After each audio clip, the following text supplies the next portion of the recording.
નમસ્તે મિત્રો, હું Nilesh Kothiya, chemistry standard 11 chapter number 2 પરમાણુનું બંધારણ. અને આજનો આપણો ટોપિક છે કોયડાઓ 2.3, 2.4 અને 2.5.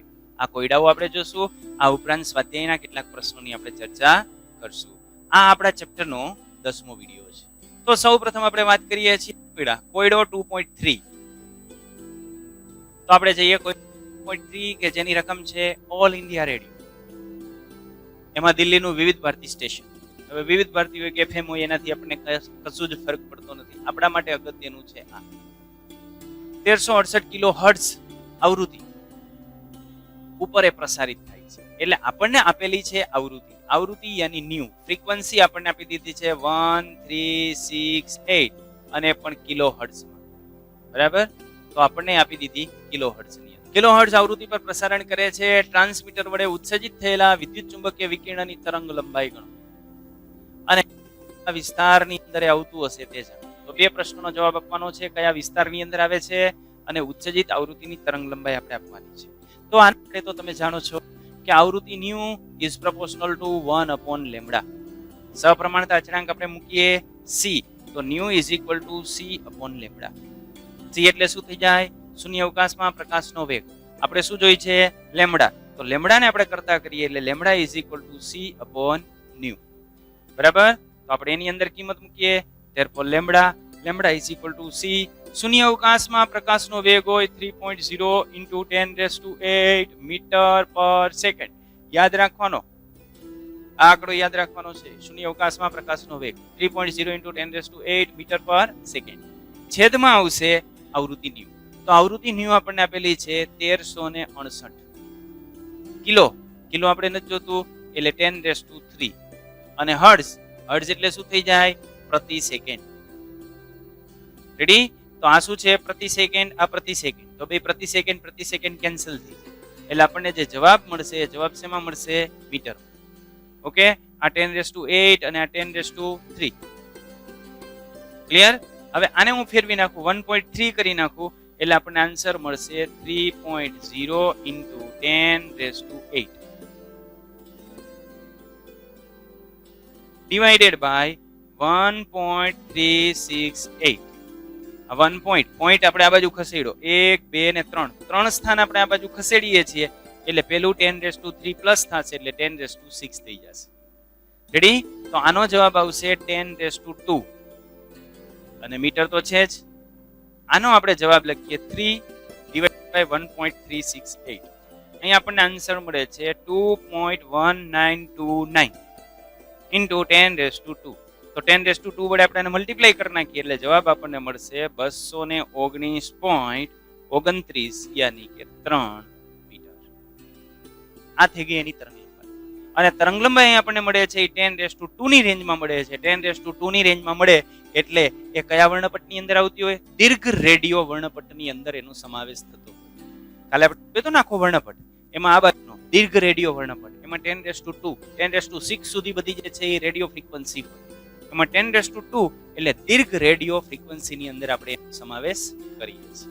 ઓકે, ચલો હવે નેક્સ્ટ કોયડા નંબર 2.4. તો કોયડા નંબર 2.4 ની અંદર આપણને આપેલું છે દ્રશ્યમાન વર્ણપટની તરંગ લંબાઈ વિસ્તાર જાંબલી થી લાલ સુધી વિસ્તરેલો છે અને આની આપણને આપેલી છે નેનોમીટર, એટલે આપણને તરંગ લંબાઈ. તો આ તરંગ લંબાઈને આવૃત્તિમાં દર્શાવો. એટલે તરંગ લંબાઈને આપણે આવૃત્તિની અંદર દર્શાવવાની છે. તો આપણે કન્વર્ટ કરશું તરંગ લંબાઈને આવૃત્તિમાં. તો કેવી રીતે કન્વર્ટ કરી શકીએ? ચાલો આપણે એની વાત કરીએ. તરંગ લંબાઈને આવૃત્તિમાં આપણે કેવી રીતે કન્વર્ટ કરી શકીએ? તો હવે આપણી પાસે સૂત્ર તો છે જ, new is equal two c/λ. Okay, આ સૂત્રનો આપણે ઉપયોગ કરશું. આપણને લેમ્ડા આપેલી છે. જાંબલી માટે આપણને લેમ્ડા આપેલી છે. Lambda is equal two 400 nanometre. Nano એટલે 10⁻⁹. 10⁻⁹ તો આપણે મીટરમાં કન્વર્ટ કરી નાખીએ એટલે આપણને મળશે 400 × 10⁻⁹ મીટર. તો આ આપણને મળી ગયું લેમ્ડા. રેડી? હવે લાલ માટે આપણે જોઈએ તો લાલ માટે આપણને જે લેમ્ડા આપેલી છે એ આપેલી છે 750 નેનોમીટર. તો નેનોમીટરની અંદર આપણે આમાં મીટરમાં વહી જઈએ તો મીટરમાં થાય 750 ગુણ્યા 10⁻9 મીટર. આ થઈ ગયું મીટર. આપણે તો મેળવવાની છે આવૃત્તિ, તો આવૃત્તિ new is equal two C upon lambda. હવે સી તો શેમાં હોય? મીટર પર સેકન્ડ ની અંદર. એની વેલ્યુ 3.0 ઇન્ટુ 10⁸ મીટર પર સેકન્ડ ડિવાઇડેડ બાય લેમડા લઈ લેશું. તો આ પહેલાની લેમડા આપણે લઈ લઈએ તો એ થશે 4.0. હું અહીંયા લઈ લઉં છું પોઈન્ટ. આ 400 છે એની જગ્યાએ 4 પોઈન્ટ લખું છું. એટલે આને 100 વડે ભાગું છું અને 100 વડે ગુણું. એટલે 10⁹ માંથી -9 કેટલી થઈ જશે? -7. તો ગુણ્યા 10⁻7 મીટર. રેડી? તો હવે આનું આપણે સાદુરૂપ આપીએ તો આ 3/4 એટલે એ થઈ જાય 0.75. તો આ 0.75. આ -7 છે એ ઉપર જશે એટલે +7 થશે. આધાર સરખો, ઘાત જુદી જુદી એટલે ઘાતનો થશે સરવાળો. 7 × 14 = 15 એટલે 10⁻15. તો અહીંયા થઈ જશે 10⁻15. મીટર મીટર કેન્સલ, પ્રતિ સેકન્ડ એટલે હર્ટ્ઝ. સાયન્ટિફિકમાં આપણે કન્વર્ટ કરીએ વૈજ્ઞાનિકની અંદર તો 7.5 ઇન્ટુ 10 આને 10 વડે આપણે ગુણી કાઢ્યા અને 10 વડે આપણે ભાગી કાઢશું એટલે કેટલા થઈ જાય? 14 અને હર્ટ્ઝ. તો આ આપણને જાંબલીની આવૃત્તિ મળી. હવે આ જ રીતે આપણી પાસે લાલની તરંગ લંબાઈ છે તો અહીંયા લાલની તરંગ લંબાઈ તમે મૂકી દો એટલે આપણને શું મળશે? લાલની આવૃત્તિ મળશે. તો તરંગ લંબાઈમાં એ 400 થી 750 સુધી વેરી થાય છે. તો આમાં અહીંથી અહીંયા સુધી વેરી થશે 7.5 ગુણ્યા 10⁻14 છે. ઓકે? કારણ કે જેની તરંગ લંબાઈ મોટી છે એની આવૃત્તિ કેવી મળશે? નાની મળશે. ઓકે? એટલે આ રીતે અંદર જોવા મળશે. રેડી? એટલો પાર્ટ હોમવર્કમાં કરી નાખશો ને? યસ. નેક્સ્ટ આપણી પાસે છે નંબર 2.5 એન્ડ કોયડા નંબર 2.5 ઇઝ પીળું વિકર્ણ જેની તરંગ લંબાઈ લાલ લીલું પીળું એના આપણને કઈ મતલબ નથી. આપણને તરંગ લંબાઈથી મતલબ છે. તરંગ લંબાઈ ત્યાંની આપણને આપી દીધી તરંગ લંબાઈ. મેળવવાની કીધી તરંગ સંખ્યા અને આવૃત્તિ. આ બે વસ્તુ ગણવાની. ચલો તો પેલા આપણે વાત કરીએ એંગસ્ટ્રોમ. આ એંગસ્ટ્રોમ એટલે શું? એની ઉપર મીંડું એંગસ્ટ્રોમ. આ એંગસ્ટ્રોમ નું એક માપન છે અને આ એંગસ્ટ્રોમ એટલે 10⁻10 મીટર. બરાબર? સેન્ટીમીટરમાં જઈએ તો 10⁻8 સેન્ટીમીટર. આ થઈ ગયું એંગસ્ટ્રોમ. તો એંગસ્ટ્રોમ નો આન્સર આપણને આટલો મળશે 10⁻10 મીટર અથવા 10⁻8 સેન્ટીમીટર. ઓકે? હવે પેલા તરંગ લંબાઈ આપેલી છે એને આપણે આની અંદર કન્વર્ટ કરી નાખીએ. તરંગ લંબાઈ તો તરંગ લંબાઈ lambda is equal two 5800 angstrom. Okay? હવે તરંગ લંબાઈમાં એંગસ્ટ્રોમ ને આપણે કાઢી મૂકીએ ભાઈ. તમે નીકળો, અમારે મીટર જોઈ છે એટલે એંગસ્ટ્રોમ ની જગ્યાએ આપણે લખશું 10⁻10 મીટર. અને સાયન્ટિફિકમાં કન્વર્ટ કરવું હોય તો આપણે આમ લખી શકીએ 5.8. 2 ને 3 સ્થાન આપણે આ બાજુ ખસેડીએ છીએ એટલે આને ભાગીએ તો આને 1000 વડે ગુણી નાખશું. 1000 વડે ગુણશું એટલે શું થશે? 10⁻7 મીટર. તો આપણને મળી ગઈ લેમ્બડા. તો લેમ્બડા આપણને મળી ગઈ. હવે તરંગ સંખ્યા જ છે તો તરંગ સંખ્યાને આપણે દર્શાવીએ છીએ ન્યુ બાર. તરંગ સંખ્યા nu bar is equal to 1/લેમ્બડા. કોઈ પણ સૂત્ર વાપરીએ એના પહેલા લખવાનું કે તરંગ સંખ્યા ન્યુ બાર બરાબર પછી સૂત્ર લખવાનું. બરાબર? તો તરંગ સંખ્યા nu bar is equal to 1/લેમ્બડા. 1/લેમ્બડા આપણે લખીએ એટલે 1/5.8 ઇન્ટુ 10⁻7 છેદમાં મીટર. તો આ છેદમાં મીટર છે એટલે એકમ શું આવી જશે? Metre inverse. બરાબર? 1/5 આ 10⁻7 છે એ ઉપર જશે એટલે કેટલા થઈ જશે? 10⁻+7. 1/5.8 તો એનો આપણે ભાગાકાર કરી કાઢીએ.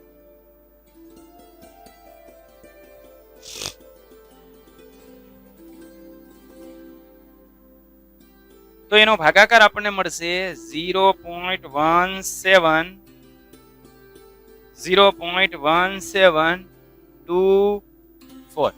આવો એનો આપણને ભાગાકાર મળે છે. તો હવે સાયન્ટિફિકમાં કન્વર્ટ કરીએ એટલે આને 10 વડે ગુણીએ 1.724 અને 10 વડે ગુણીએ છીએ અને 10 વડે ભાગી નાખીએ એટલે 10⁶ પ્રતિ મીટર. તો આપણને મળશે ન્યુ બાર તરંગ સંખ્યા. તો તરંગ સંખ્યા આપણને. હવે તરંગ સંખ્યા પછી બીજું આપણે જે મેળવવાનું છે એ બીજાની આપણે વાત કરીએ તો બીજું શું મેળવવાનું કીધું છે આપણને? આવૃત્તિ. તો આવૃત્તિ new is equal two C upon lambda. Okay? Value of C 3.0 into 10 raised to minus 10 raised to plus 8 metre પર સેકન્ડ છેદમાં લેમ્બડા પ્રતિ મીટરમાં આપણને લેમ્બડા કેટલી આપી છે 5.8 into 10 raised to minus 7 પ્રતિ મીટર. તો મીટર મીટર કેન્સલ થઈ જશે એટલે આપણને જે આન્સર મળશે એ આન્સર મળશે પ્રતિ સેકન્ડમાં. પ્રતિ સેકન્ડ એટલે હર્ટ્ઝ. બરાબર. આ 10 ની +8 અને 10 ની -7 -7 ઉપર જાય એટલે +7 થઈ જાય. +7 ને +8 એટલે થઈ જશે +15. તો 10⁻15 આપણને આ રીતે મળશે. 3/58 તો એ આપણને મળશે. એ આપણને મળે છે 0.51724 સમથિંગ છે. બરાબર. સાયન્ટિફિકમાં કન્વર્ટ કરીએ એટલે 5.172 એક આંકડા પછી પોઈન્ટ આવવો જોઈએ એટલે 5.1 અને 10 વડે ગુણ્યા અને 10 વડે ભાગી નાખીએ એટલે 10 ની 14 ઘાત અને સેકન્ડ ઇન્વર્સની જગ્યાએ આપણે મૂકી દઈએ હર્ટ્ઝ. તો આ રીતે આપણને મળશે આવૃત્તિ. તો તરંગ સંખ્યા અને આવૃત્તિ આપણે આમ મેળવી શકીએ. નેક્સ્ટ સ્વાધ્યાયના કેટલાક પ્રશ્નો અહીં અંદર આપણે જઈએ તો સ્વાધ્યાયની અંદર અત્યારે આપણે પહેલો પ્રશ્ન છે સ્વાધ્યાયમાં ઇલેક્ટ્રોનની સંખ્યા ગણો કે જેને ભેગા કરવાથી 1 ગ્રામ વજન થાય. હવે આ પ્રશ્ન આમ ન પૂછાય. આનું ગુજરાતી છે ને એમ કરાય કે 1 ગ્રામ વજનમાં કેટલા ઇલેક્ટ્રોન રહેલા. કેમ પૂછાય? 1 ગ્રામ ઇલેક્ટ્રોનમાં રહેલા ઇલેક્ટ્રોનની સંખ્યા ગણો. આ પ્રશ્ન આમ પૂછાય પણ એને સીધું ઇંગ્લિશમાંથી ગુજરાતી કર્યું એટલે ગૂગલ ટ્રાન્સલેટમાં આવું જ આવે. બરાબર. તો ઇલેક્ટ્રોનની સંખ્યા ગણો કે જેને ભેગા કરવાથી 1 ગ્રામ વજન થાય છે. તો ચાલો ગણીએ.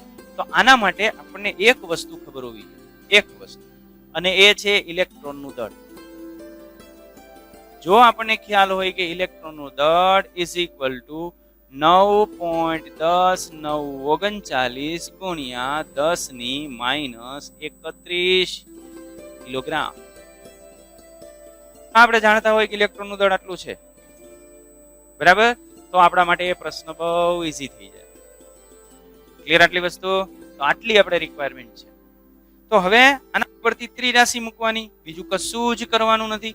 ત્રિરાશિ મૂકશું ભાઈ તો અહીં આપણે રાખશું દળ અને આ બાજુ રાખશું સંખ્યા. બરાબર. જો 9.10939 ગુણ્યા 10 ની -31 કિલોગ્રામ જેટલું દળ લઈએ તો એમાં ઇલેક્ટ્રોનની સંખ્યા 1 હોય. તો આપણે કેટલું દળ લેવાનું કીધું છે? આદેશ કર્યો છે ભેગા કરી અને કેટલા કરવાના? 1 ગ્રામ. 1 ગ્રામ વજન આપણે કરવાનું. 1 ગ્રામમાં કેટલા? કામ પૂરું. હવે ગણતરી કરી નાખો. આનો જવાબ મેળવતા તમને આવડે? આ બેનો ગુણાકાર એટલે બરાબર થશે 1 પણ શેમાં આવશે? ગ્રામમાં. ગુણ્યા 1 એ સંખ્યા છે ના છેદમાં આ બેનો ગુણાકાર ભાગ્યા એટલે ભાગ્યા 9.10939 ગુણ્યા 10 ની -31 કિલોગ્રામ. કિલો નહીં ચાલે તો કિલોમાંથી ગ્રામમાં ફેરવી નાખો. રેડી? કિલોગ્રામની જગ્યાએ મેં મૂકી દીધા 10 ની 3 ગ્રામ. તો આ ગ્રામ કેન્સલ. રેડી? હવે આ 10 ની -31 અને 10 ની +3 એટલે કેટલી થાય? 31 માંથી 3 જાય એટલે 28 -28 ઉપર જાય એટલે કેટલી થઈ જાય? 10 ની +28 ઘાત. ઓકે. હવે મારે 1 ના ભાગ્યા આટલા કરવાના છે તો એનો જવાબ મળશે. તો એનો જવાબ આપણને મળે છે 0.109776 એટલે 78. બરાબર. આને આપણે સાયન્ટિફિકમાં કન્વર્ટ કરીએ તો આને સાયન્ટિફિકમાં કન્વર્ટ કરીએ એટલે આપણને મળશે 1.0978 અને 10 વડે ગુણી નાખ્યા અને 10 વડે ભાગી નાખીએ એટલે 10 ની 27 ઇલેક્ટ્રોન. આટલા ઇલેક્ટ્રોન ભેગા કરો એટલે 1 ગ્રામ વજન થાય. આટલા ઇલેક્ટ્રોન ભેગા થાય છે 10 ની 27 ઘાત. એક ની પાછળ 27 મીંડા મૂકવાના. આટલા ઇલેક્ટ્રોન ને ભેગા કરો ત્યારે 1 ગ્રામ દળ થાય. ઓકે. રેડી? જો મોલની અંદર જોતું હોય તો શું કરવું પડે? માનો કે એમ પૂછે કે ઇલેક્ટ્રોનના મોલની સંખ્યા, તો ઇલેક્ટ્રોનના મોલની સંખ્યા પૂછે તો આપણે એમ કરશું ઇલેક્ટ્રોનના મોલ બરાબર એની સંખ્યા કેટલી મળે છે આપણને? 1.0978 × 10⁻27. એને એવોગેડ્રો નંબર વડે ભાગી નાખો. મૂળ ત્રિરાશિ જ છે. Avogadro number magical number 6.022 into 10⁻23.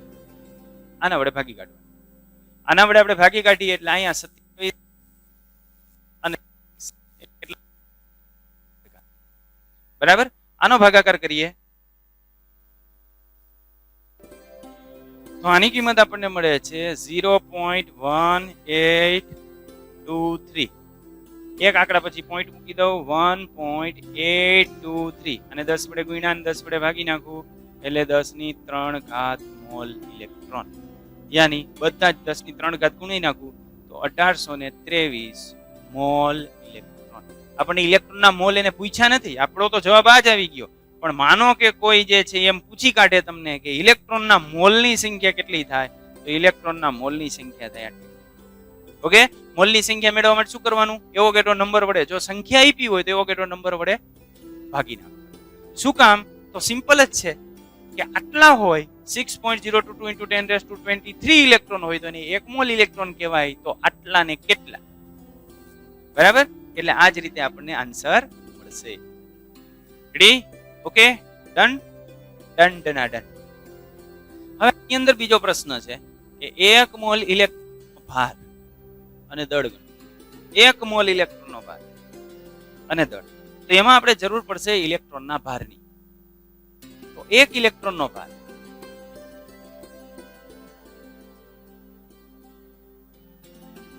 ચાલો 1 ઇલેક્ટ્રોનનો ભાર કેટલો થાય? તો 1 ઇલેક્ટ્રોનનો ભાર આપણે લઈએ છીએ 1.6022 into 10⁻⁻19 કુલમ. તો આ 1 ઇલેક્ટ્રોનનો ભાર છે. હવે આપણને 1 મોલ ઇલેક્ટ્રોનનો ભાર પૂછ્યો છે. 1 મોલ ઇલેક્ટ્રોનનો ભાર, તો આપણે આ બાજુ લખશું ઇલેક્ટ્રોનની સંખ્યા, જેમ ઇલેક્ટ્રોનનો ભાર. ભાર એટલે વીજભારો, દળની વાત નથી કરતા.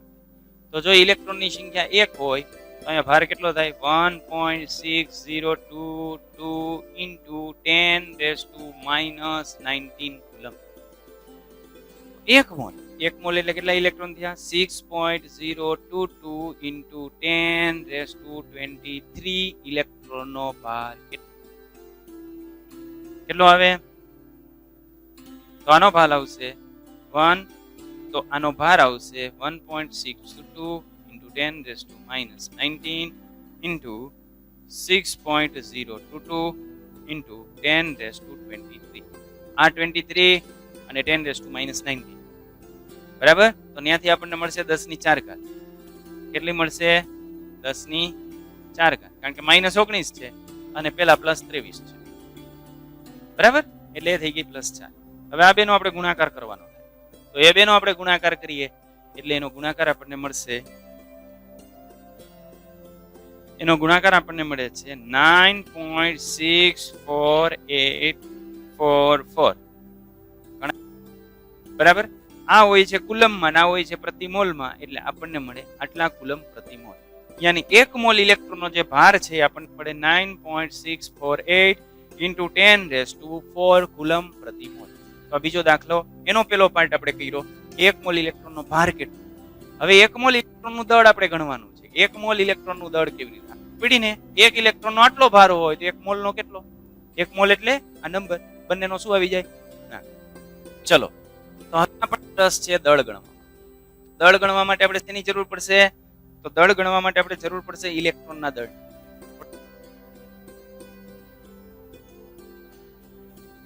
ઇઝ ઇક્વલ 9.10939 ગુણ્યા 10⁻31 કિલોગ્રામ. તો આપણે કેટલાનું ગણવાનું છે? મોલ.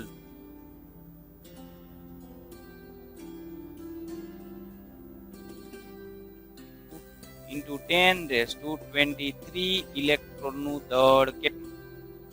શું થશે? બંનેનો ગુણાકાર. તો ચાલો આમ જ પતાવી દો. 9.10939 ગુણ્યા 10⁻31 કિલોગ્રામ. તો દળ આપણને કિલોગ્રામમાં જ મળશે. Okay, no problem. Multiply by 6.022 into 10⁻23. Okay, ready? ચલો, તો હવે આ બેનો આપણે ગુણાકાર કરી નાખશું. આ બેનો ગુણાકાર કેટલો આવશે? તો આ બેનો ગુણાકાર 10 ની 23, બરાબર. એટલે એનો ગુણાકાર આવશે 10 ની -8 પ્લસ 23 છે એટલે -23 આમાંથી બાદ. તો -31 અને +23 એટલે ને આપણને મળશે -8, બરાબર. આ બેનો ગુણાકાર કરીએ એટલે એ જવાબ આપણને મળે છે 54.856 into 10⁻⁸ અને એકમ કયો આવશે? કિલોગ્રામ. રેડી? તો આને સાયન્ટિફિકમાં કન્વર્ટ કરી નાખીએ. 5.4856 એક આંકડા પછી પોઈન્ટ મૂક્યો, બરાબર. એટલે 10 વડે ભાગ્યા હતા, 10 વડે ગુણી નાખશું એટલે 10 ની -7 કિલોગ્રામ. હજી કિલો કાઢવું હોય તો 10 ની +3 નીકળી જાય. 10 ની +3 નીકળે તો આપણને જવાબ મળે 5.4856. અહીંથી +3 થશે, આ -7 છે એટલે બાકી બચશે 10⁻⁴ ગ્રામ. તો 1 મોલ ઇલેક્ટ્રોનનું દળ. આવી જ રીતે અહીં 1 મોલનું આપણને પૂછ્યું છે. 5 મોલનું છે તેના કરતા 5 ગણું. 15 મોલનું પૂછે, ગમે તે આંકડો પૂછે, પણ મેથડ મૂળ આ જ રહે એની અંદર. ઓકે, તો આ થયો સ્વાધ્યાયનો પહેલો દાખલો 2.1. એના બંને જે પાર્ટ હતા એ બંને પાર્ટની આપણે ચર્ચા કરી. હવે આપણે આગળ વધીએ. સ્વાધ્યાયનો બીજો દાખલો 2.2. આ 2.2 ની અંદર આપણને આટલું બધું આપી દીધું છે. પહેલા તો આપણને આપ્યું છે મિથેન. એટલે ઈ શું? પહેલા તો આપણને એ ખબર હોવી જોઈએ કે મિથેન એટલે શું. તો મિથેન એટલે CH4, એને કહેવાય મિથેન. મિથેનના 1 મોલમાં રહેલા કુલ ઇલેક્ટ્રોનની સંખ્યા ગણો. કુલ ઇલેક્ટ્રોનની સંખ્યા ગણવાની છે. મિથેનના કેટલા? 1 મોલ. તો પેલા એક અણુમાં ગણીએ. તો મિથેન એટલે CH4 માં ઇલેક્ટ્રોનની સંખ્યા. ચાલો, કાર્બનમાં કેટલા ઇલેક્ટ્રોન હોય? 6. હાઇડ્રોજનમાં કેટલા હોય? 1 + 1 + 1 + 1 એટલે કુલ ઇલેક્ટ્રોનની સંખ્યા કેટલી થાય? 10 ઇલેક્ટ્રોન. રેડી? તો 1 મોલમાં રહેલા ઇલેક્ટ્રોનની કુલ સંખ્યા. Therefore 1 મોલ CH4 માં રહેલા ઇલેક્ટ્રોનની સંખ્યા = 10 મોલ. જો મોલમાં ન જોતા હોય અને સંખ્યા જ આપવી હોય 10 મોલ ઇલેક્ટ્રોન. મોલમાં ન જોતા હોય તો મોલની કિંમત મૂકી દેશું. મોલની કિંમત કેટલી થાય? મેજિકલ નંબર 6.022 × 10⁻23 યાની આ 10 ને આ ગુણાકારમાં જવા દે એટલે થઈ જાય 6.022 × 10⁻24 ઇલેક્ટ્રોન. રેડી? તો મોલમાં જોતા હોય તો 10 મોલ ઇલેક્ટ્રોન અને નહીતર જોતા હોય તો આટલા ઇલેક્ટ્રોન 6.022 × 10⁻24 ઇલેક્ટ્રોન. આ શું થયું? 1 મોલ મિથેનમાં રહેલા ઇલેક્ટ્રોનની સંખ્યા, યાની આ પહેલી વાત પૂરી થઈ. ઓકે, તો એની બીજી બાબત, C14 ના 7 મિલીગ્રામમાં C14 એલિમેન્ટ આપ્યો છે અને દળ આપ્યું છે 7 મિલીગ્રામ. બહુ લોભ કર્યો. એમાં કુલ ન્યુટ્રોનની સંખ્યા ગણો અને કુલ ન્યુટ્રોનનું દળ ગણો. ન્યુટ્રોન ઉપર આપણે જે છે વજન મૂકવાનું છે. અનેક ન્યુટ્રોનનું દળ એને આપણને આપી દીધું છે. સારા માણસો છે, દળ આપી દીધું છે. અહીંયા જો પ્રોટોનનું આપણે લેવું પડશે, બરાબર. ચાલો, તો પહેલા તો અહીંયા 7 મિલીગ્રામ C14 માં C14 ના કેટલા પરમાણુ હોય એ મેળવી લઈએ. Okay, ready? તો C14 પરમાણુ કેટલો હોય? 6. આની આપણે કુંડળી કાઢીએ તો આમાં પ્રોટોનની સંખ્યા કેટલી મળશે આપણને? 6. ન્યુટ્રોનની સંખ્યા કેટલી મળશે? કેટલી મળે? યાદ 6. 14 માંથી 6 જાય એટલે કેટલા વધશે? 8. રેડી? ઇલેક્ટ્રોનની સંખ્યા 6. આ થઈ એની કુંડળી. આપણને જે C14 એલિમેન્ટ આપેલો છે એની અંદર આટલા ડેટા આપણને આપેલા છે.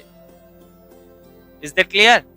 ઓકે, ચલો હવે 7 મિલીગ્રામ જે કાર્બન છે એમાં કાર્બનના પરમાણુ કેટલા છે પેલા એ મેળવી લઈએ. તો C14 ના મોલ, મોલની સંખ્યા મેળવી હોય તો મોલ બરાબર આપણને મળશે વજન ના છેદમાં પરમાણુ ભાર. પરમાણુ ભાર, કારણ કે આ પરમાણુ છે, અણુ હોત તો અણુ ભાર લે. તો વજન આપણને પૂછે 7 મિલી. મિલી નો ચાલે એટલે 10⁻³ ગ્રામ. અને પરમાણુ ભાર આનો થાય 14. C14 રેડિયો એક્ટિવ એલિમેન્ટ છે, 12 વાળો હોત તો 12 થાત, એટલે એ થાય 14. અને એ શેમાં હોય? ગ્રામ પ્રતિ મોલમાં. ગ્રામ ગ્રામ કેન્સલ થઈ જાય, છેદનો છેદ અંશમાં જાય, એટલે જવાબ શેમાં આવશે? મોલમાં. રેડી? 7/14 એટલે કેટલા આવે? 0.5. 7 દુ 14, છેદમાં 2 આવશે, 1/2 એટલે 0.5. 0.5 ગુણ્યા 10⁻3. સાયન્ટિફિકમાં કન્વર્ટ કરીએ તો આને 10 વડે ગુણીએ એટલે 5.0, અને 10 વડે ભાગશું એટલે 10⁻4 મોલ. તો આની અંદર આના મોલની સંખ્યા આટલી હોય. બરાબર? હવે મોલ નથી જોતું તો શું કરશું? તો મોલ ન જોતું હોય તો મોલની કિંમત મૂકી દઈએ. Therefore C14 ના પરમાણુ એના પરમાણુની સંખ્યા ઇઝ ઇક્વલ, તો પરમાણુની સંખ્યા કેટલી મળશે? તો એ પરમાણુની સંખ્યા આપણને મળશે આટલી, 5.0 into 10⁻⁴ into Avogadro number 6.022 into 10⁻23. આ 23 અને આ -4 એટલે એ થઈ જશે 10⁻19. રાઈટ? પેલા ગુણાકાર લઈ લઉં. એનો ગુણાકાર આપણને મળે છે 30.11. સાયન્ટિફિકમાં કન્વર્ટ કરીએ 3.011 ઇન્ટુ 10 વડે ભાગી નાખીએ અને 10 વડે ગુણી નાખીએ એટલે 10⁻20 C14. ચાલો, C14 ની સંખ્યા આપણને મળી. એ સંખ્યા છે, આ મોલની સંખ્યા. આ મોલની સંખ્યા છે અને પર્ટિક્યુલર સંખ્યા છે. રેડી? અને મોલની સંખ્યા બંને આપણને મળી ગઈ. હવે આપણે ત્યાંથી આગળ વધીએ. ચાલો, આની સંખ્યા મળી ગઈ. હવે ન્યુટ્રોનની સંખ્યા આપણને પૂછી છે ને, આપણી પાસે માંગ્યું છે શું? કુલ ન્યુટ્રોનની સંખ્યા. તો કુલ ન્યુટ્રોનની સંખ્યા આપણે મેળવી લઈએ. તો કાર્બનની સંખ્યા C14 ની સંખ્યા સામે ન્યુટ્રોનની સંખ્યા.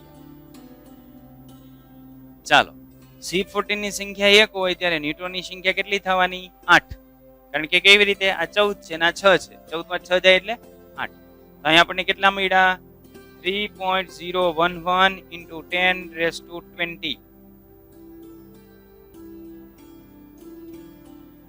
કેટલા? એટલે આપણને શું મળશે? 8 ગુણ્યા 3.011 into 10⁻20. એટલે 8 તરીને 24 પોઈન્ટ સમથિંગ આવશે, ગુણ્યા 10⁻20. સાયન્ટિફિકમાં કન્વર્ટ કરીએ એટલે કેટલું થઈ જાય? 2.4 ગુણ્યા 10 અને 10 વડે ભાગ્યા, પેલા ગુણી નાખશું એટલે 10⁻21. આટલા ન્યુટ્રોન થાય.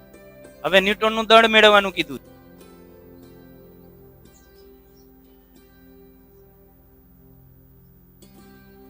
હવે આપણને મેળવવાનું કીધું છે ન્યુટ્રોનનું દળ. તો એનની સંખ્યા અને એનું દળ. એક સંખ્યા હોય તો દળ કેટલું થાય? તો આપ્યું છે 1.675 into 10⁻27. આટલું આપ્યું છે. બરાબર? તો અહીંયા સંખ્યા આપણને મળી ગઈ. કેટલી છે? 2.4 into 10⁻21. અહીંયા કેટલું? એટલે આ બંનેનો શું થઈ જશે? ગુણાકાર. કરી નાખશો? ઓકે, ચાલો. તો આ પ્રશ્નની અંદર આપણે જે બીજા પ્રશ્નમાં બીજો પ્રશ્ન જોયો તો આ રીતે જવાબ. પહેલા આપણે C14 ની સંખ્યા મેળવી લીધી, એની સંખ્યા મળી, એને 8 વડે ગુણી નાખ્યા એટલે ન્યુટ્રોનની સંખ્યા મળી ગઈ, અને એક ન્યુટ્રોનનું જે દળ હતું એના વડે એને ગુણી નાખીએ એટલે કુલ ન્યુટ્રોનનું દળ આપણને મળી જાય. ઓકે, ચલો. હવે એના પછી STPA 34 મિલીગ્રામ એમોનિયામાં કુલ પ્રોટોનની સંખ્યા, કુલ પ્રોટોનનું દળ ગણો. અને દબાણ અને તાપમાન બદલાવવામાં આવે તો ઉત્તર બદલાશે? નહીં બદલે. કે આપણે મેળવવાનું શું છે ભાઈ? સંખ્યા મેળવવાની છે અને દળ મેળવવાનું છે. તો આ સંખ્યા અને દળ છે એ તાપમાન ઉપર આધાર ન રાખે.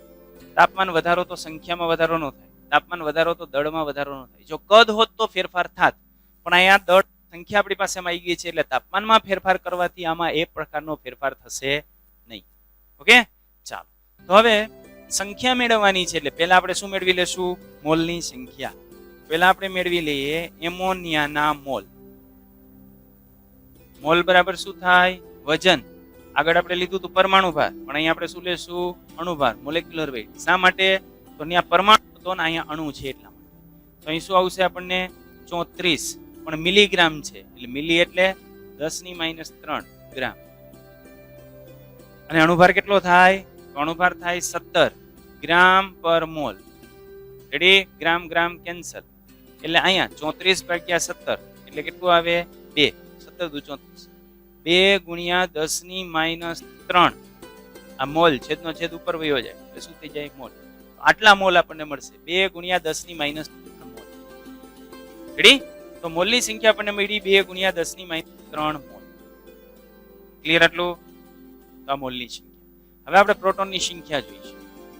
તો પ્રોટોનની સંખ્યા, આની એક્ઝેક્ટ આપણે સંખ્યા જોતી હોય તો આપણને કેમ મળે?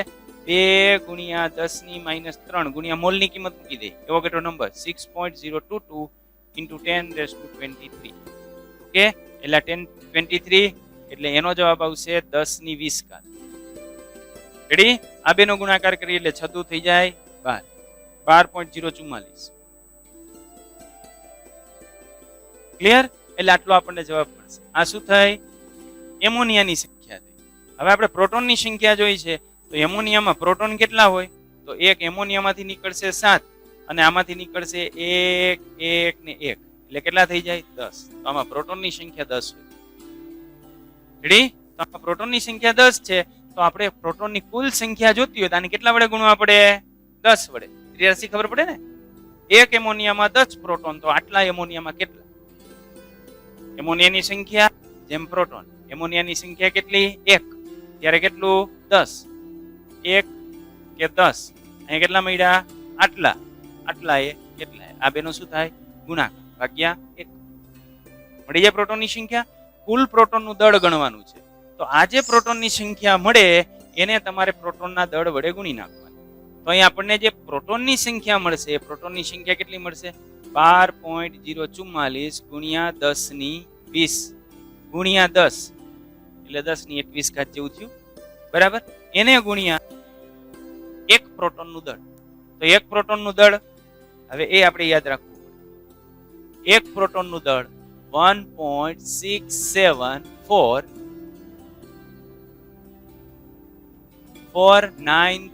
× 10⁻27 kg. આ તમારે યાદ રાખવું પડે. નહીતર આગળ જે ટેબલ આપ્યું છે ટેબલમાંથી જોવું પડે. પણ પરીક્ષા માટે યાદ રાખી લ્યો. ન્યુટ્રોનનું આપી દીધું હતું, પ્રોટોનનું 9 આપ્યું આપણને. ઓકે, તો એને ગુણ્યા કેટલા કરવાના? આટલા. જે આવે એ શું થયો? જવાબ. કયા એકમમાં આવશે? કિલોગ્રામ. શા માટે? આ શેમાં લીધો છે? કિલોગ્રામ. ઓકે, ખાલી જગ્યા પૂરાઈ જશે. રેડી? નેક્સ્ટ આપણે વાત કરીએ તો સ્વાધ્યાયની અંદર 2.3 માં આપણને આપ્યું છે ન્યુટ્રોન અને પ્રોટોનની સંખ્યા. કેન્દ્રોમાં કેટલા ન્યુટ્રોન હોય ને કેટલા પ્રોટોન? પ્રોટોન કેટલા હોય? 6, 12, 26, 38. ન્યુટ્રોન કેટલા હોય? 13 - 6, 16 - 8, 24 - 12, 56 - 88 - 38. ઠીક ગયો? ચાલો સંજ્ઞા દર્શાવો. સંપૂર્ણ સંજ્ઞા દર્શાવવાની છે. તો સંજ્ઞાનો આધાર હોય Z ઉપર, એટલે આપણે પકડવાનો Z. Z 17 Z હોય ને Cl જ હોય. ક્લોરીન એનો પરમાણુ ક્રમાંક 17 છે. એટલે અહીંયા આવે પરમાણુ ક્રમાંક 17. ઉપર A 35. રેડી? એટલે આ થઈ ગઈ એની સંપૂર્ણ સંખ્યા. ઇલેક્ટ્રોનની સંખ્યા આપી હોત તો વીજભાર આપણે નક્કી કરી શકત, પણ ઇલેક્ટ્રોનની સંખ્યા નથી આપેલી એટલે તટસ્થ પરમાણુ તરીકે દર્શાવી દેવું. જો અહીંયા હોત ઇલેક્ટ્રોનની સંખ્યા આ Z ની સાથે, હજુ એમ આપ્યું હોત ઇલેક્ટ્રોનની સંખ્યા 18 તો આપણે લખત Cl-. ઇલેક્ટ્રોનની સંખ્યા 17 તો જે લખ્યું છે સંખ્યા 16 નો હોય પણ લખે 16 તો આપણે લખત Cl+. સમજાય છે? બરાબર? જ્યારે ટેકનિકલ પ્રશ્ન હોય ત્યારે માત્ર ટેકનિકલ બાબતનો ઉપયોગ કરવાનો. ક્લિયર? ચાલો બીજાનું આવડે. 92 વાળું તમારે જોવું પડશે. યુરેનિયમ થાય 92. તો 92 એની સંજ્ઞા થશે યુરેનિયમ U. તો અહીંયા આવશે 92. અહીંયા આવી જશે 233. ઓકે, એવી જ રીતે આનું કરી લેજો 4 ને 9. ઓકે, ચલો નેક્સ્ટ 2.5 અને 2.6. તો પેલા 2.5 તો શરૂઆતમાં આપણે જે દાખલો લખ્યો ને એ જ રીતનો છે. ઉત્સર્જિત થતો પ્રકાશ એની તરંગ લંબાઈ લેમ્બડા આપણને આપી દીધી છે 580. લેમડા આપી દીધી છે, આવૃત્તિ મેળવવાની કીધી છે, મળી જાય. અને બીજું તરંગ સંખ્યા મેળવવાની કીધી છે. આપણે જે છેલ્લો ઓલો પીળા પ્રકાશ વાળો દાખલો ગણ્યો ને 2.5 હતો કદાચ, તો એ 2.5 ની કોપી છે આ 2.5. રેડી? અને 2.6 હજુ આપણે થયો નથી, કારણ કે ફોટોનની ઉર્જા ગણવાની છે. ફોટોનની ઉર્જા E = એનું સૂત્ર આવે hc, પણ આ સૂત્ર હજી આપણે નથી ભણ્યા એટલે 2.6 નથી કરવાનું, 2.5 સુધીનું અત્યારે કરવાનું છે. ઓકે, સાથે સાથે તમને જે લીથો આપેલો છે એ લીથામાંથી પણ અભ્યાસ કરતા જજો. જેટલું દિલ દઈને અભ્યાસ કરશો એટલું જે છે એ આપણા માટે વધારે બેનિફિશિયલ છે. આપણને જે મળેલો સમય છે એ સમયનો મેક્સિમમ સદુપયોગ કરવો. મળેલા સમયનો જેટલો તમે મેક્સિમમ ઉપયોગ કરશો એટલું આપણું ફ્યુચર બ્રાઇટ બનશે. Okay, ready? તો આ વિડીયો માત્ર થઈ જાય એટલે તમારે જે ડે ટુ ડે ની પેટર્ન છે એ પ્રમાણે ડે ટુ ડે કમ્પ્લીટ કરી નાખવાનું છે. અને એ ડે ટુ ડે કમ્પ્લીટ થઈ જાય પછી તમને જે લીથો આપેલો છે એ લીથામાંથી પણ તમે જે છે એ રીડ કરી લ્યો, અને સાથે સાથે એના એમસીક્યુ છે એ એમસીક્યુ પણ જોતા જાઓ. જેટલી થિયરી આપણે કમ્પ્લીટ થતી જાય છે એ બેઝના એમસીક્યુ તમે કમ્પ્લીટ કરતા જાઓ તો એન્ડ સમયે આપણા ઉપર બર્ડન ના આવે. Okay, best of luck. Thank you. Like, share and subscribe.